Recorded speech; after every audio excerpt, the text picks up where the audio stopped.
নমস্কার বন্ধুরা, মনীষা রান্নাঘরে সবাইকে স্বাগত।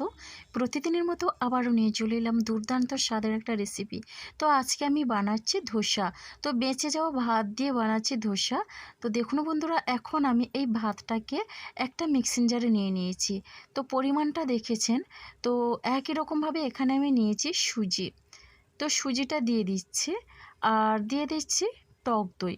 টক দইটা দুটো পরিমাণের থেকে একটু কম নিয়েছি, যেহেতু এই দইটা অনেকটা টক, তার জন্য যে পরিমাণে ভাত দিয়েছি আর সুজি দিয়েছি সেটার থেকে একটু কম নিয়েছি। এবার দিয়ে দিচ্ছি একই পরিমাণে জল। তো যেই রকম পরিমাণে আমি সুজি দিয়েছিলাম ওই রকম পরিমাণে আমি জলটা দিয়ে দিচ্ছি।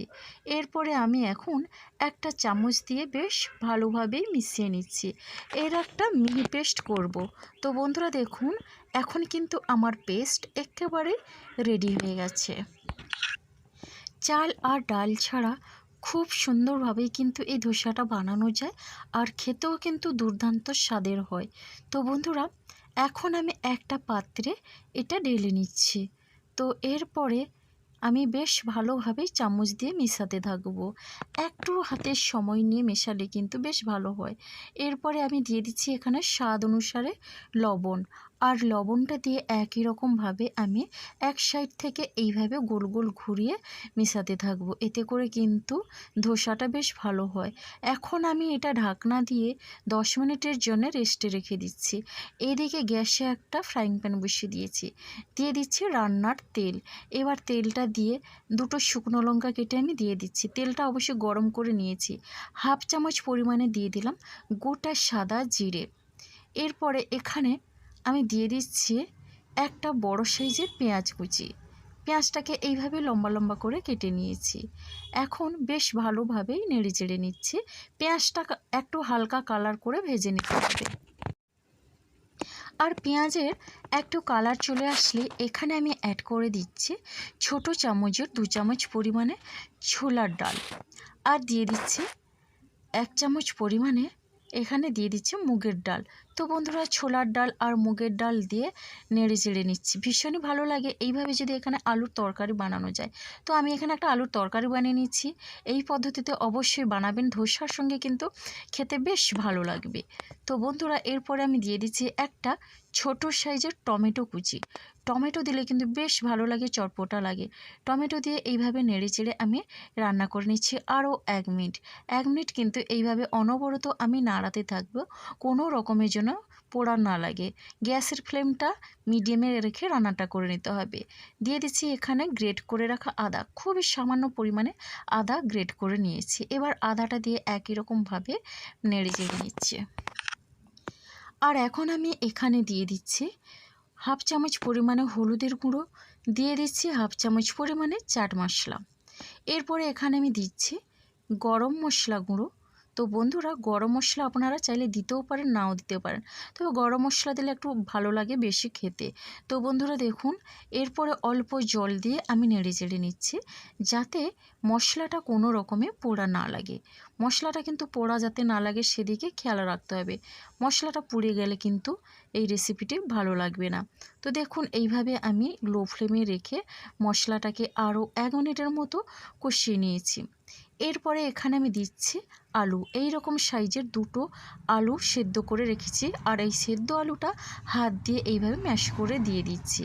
আলুর ম্যাশ করার ব্যাপারটা আপনারা আগের থেকে ম্যাশ করে রেখে দিতে পারেন। এখন আমি দিয়ে দিচ্ছি এখানে লবণ স্বাদ অনুসারে। এবার লবণটা দিয়ে বেশ ভালোভাবে নেড়েচেড়ে একটু কষিয়ে নিচ্ছি। আলুটা কিন্তু আগের থেকে এইভাবে একটু কষিয়ে নিলে কিন্তু বেশ ভালো লাগবে খেতে। তো বন্ধুরা, আলুটাকে কিন্তু আমি এখানে 3-4 মিনিটের মতো মিডিয়াম ফ্লেমে রেখে কষাতে থাকবো। তো এইভাবে করে আলুটা কষিয়ে নিলে বেশ ভালো লাগবে। তো বন্ধুরা দেখুন, আলুটা কষানোর পরে এরপরে আমি এখানে অ্যাড করে দিচ্ছি জল। জলটা খুব একটা বেশি পরিমাণে দেওয়ার দরকার নেই, যেহেতু সেদ্ধ আলু। তো এখানে আমি 1 কাপের মতো জল দিলাম, আর জলটা দিয়ে বেশ ভালোভাবে মিশিয়ে নিচ্ছি। এবার জলটা দিয়ে আমি এটা 5 মিনিটের মতো রান্না করে নেব।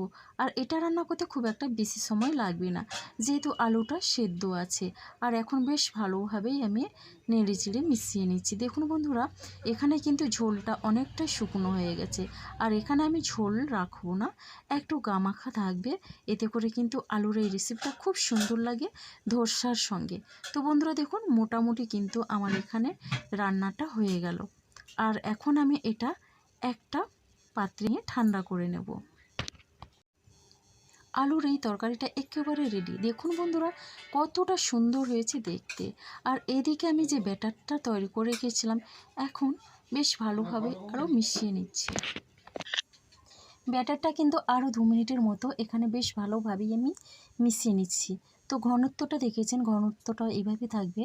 তো এটা কিন্তু চামচের দাগ দিয়ে যে কোনো রকমই গড়িয়ে যাচ্ছে না, এই রকম ঘনত্বে রাখতে হবে। এখন ওই ফ্রাইং প্যানটা ধুয়ে আমি বেশ ভালোভাবে গরম করে নিয়ে অল্প একটু তেল ব্রাশ করে নিয়েছি। আর দেখুন, এখন আমি এখানে দিয়ে দিচ্ছি ব্যাটারটা। তো বন্ধুরা, ব্যাটারটা দিয়ে আমি হাতার সাহায্যে এইভাবে ঘুরিয়ে নিচ্ছি। আর এই রকমভাবে কিন্তু ধোসাটা তৈরি করে নেব। খুব সহজেই কিন্তু এটা বানানো যায়। আর এখানে কিন্তু কোনো রকমের চাল ডাল ছাড়া সুজি দিয়ে খুব সহজ পদ্ধতিতে বানানো যাচ্ছে। তো বন্ধুরা, অবশ্যই আপনারা একবার হলেও ট্রাই করবেন। আর কেমন লাগলো অবশ্যই একটা মিষ্টি কমেন্ট করবেন। ভালো লাগলে লাইক, শেয়ার, কমেন্ট এবং সাবস্ক্রাইব করে আমার পাশে থাকবেন। এখনও যারা আমার চ্যানেলটিকে সাবস্ক্রাইব করেনি, প্লিজ সাবস্ক্রাইব করে পাশে থাকা বেল আইকনটি প্রেস করে নোটিফিকেশান অল করে দিন। তাহলে সবার আগে আপনারা আমার নোটিফিকেশান পেয়ে যাবেন। একই রকমভাবে আমি আরও বেশ কয়েকটা বানিয়ে নিচ্ছি। এখানে কিন্তু তেল ব্রাশ করে আমি জলের ছিটা দিইনি, আমি সোজাসুজি কিন্তু তেল ব্রাশ করে আমি দিয়ে দিচ্ছি। তেলটা কিন্তু এখানে 1 ফোঁটার মতো তেল দিয়ে ব্রাশ করে নেওয়া হয়েছে। তেলের পরিমাণটা কিন্তু এখানে খুবই কম। তো দেখুন বন্ধুরা, এইভাবে আমি বানিয়ে নিচ্ছি। আর এটা কিন্তু যে কেউ একবার দেখার পরে খুব সহজেই বানিয়ে নিতে পারবে। এইভাবে একটা করে কিন্তু আমি সবগুলো ধোসা তৈরি করে নিলাম। আর দেখুন বন্ধুরা, খুব সহজেই কিন্তু এটা বানানো যায় আর খুব অসাধারণ হয়েছে এই ধোসাগুলো। দেখুন, এখন আমি একটা ছুরি নিয়েছি। আর ছুরি নিয়ে একটা ধোসা থেকে এইভাবে মাঝখান থেকে কেটে দিলাম। এরপরে আমি এখানে দিয়ে দিচ্ছি আলুর যে তরকারিটা করে রেখেছিলাম। এইভাবে যদি ধোসাগুলো বানিয়ে দেন, বাচ্চারা কিন্তু খুবই তৃপ্তি করে খাবে। এমনকি বাচ্চাদের টিফিন বক্সে এটা প্যাক করে দিতে পারেন। এটা ব্রেকফাস্ট, ডিনার বা যে কোনো সময় বেশ ভালো লাগে খেতে। দেখুন বন্ধুরা, এক সাইডে আমি দিয়ে দিলাম আলুর তরকারি আর দিচ্ছি এখানে স্যালাড, পেঁয়াজ আছে আর আছে টমেটো, দিয়ে দিলাম অল্প পরিমাণে কাঁচা লঙ্কা। এরপরে এখানে আমি দিয়ে দিচ্ছি পনির। পনিরটাকে আগের থেকে আমি এইভাবে একটু ভেঙে রেখেছিলাম। তো পনিরটা দিয়ে দিলাম, খুবই ভালো লাগে আর এটা কিন্তু ভীষণই স্বাস্থ্যকর। তো বন্ধুরা, এরপরে এখানে আমি দিয়ে দিচ্ছি গ্রিন চিলি সস। আপনারা চাইলে এখানে টমেটোর সসও দিতে পারেন। খুবই টেস্টি লাগে ধোসার এই রেসিপিটি। এইভাবে একবার হলেও আপনারা বানিয়ে খাবেন, দেখবেন একবার খাওয়ার পরে কিন্তু এটাই বারবার বানাতে চাইবেন। তো একই রকমভাবে আমি এখানে দুটো তৈরি করে নিয়েছি। আর সঙ্গে আছে আলুর তরকারি। আপনারা এখানে যে কোনো চাটনি দিয়েও খেতে পারেন। খুবই সুন্দর হয়েছে এই ধোসাটা। তো বন্ধুরা, আজকের রেসিপিটি আমার এই পর্যন্ত। আর আগামীকাল আসবো আবারও একটা নতুন রেসিপি নিয়ে। আপনারা সবাই সুস্থ থাকুন, ভালো থাকুন। অসংখ্য ধন্যবাদ। আর অনেক অনেক ভালোবাসা রইল আমার সোনা বন্ধুদের জন্যে।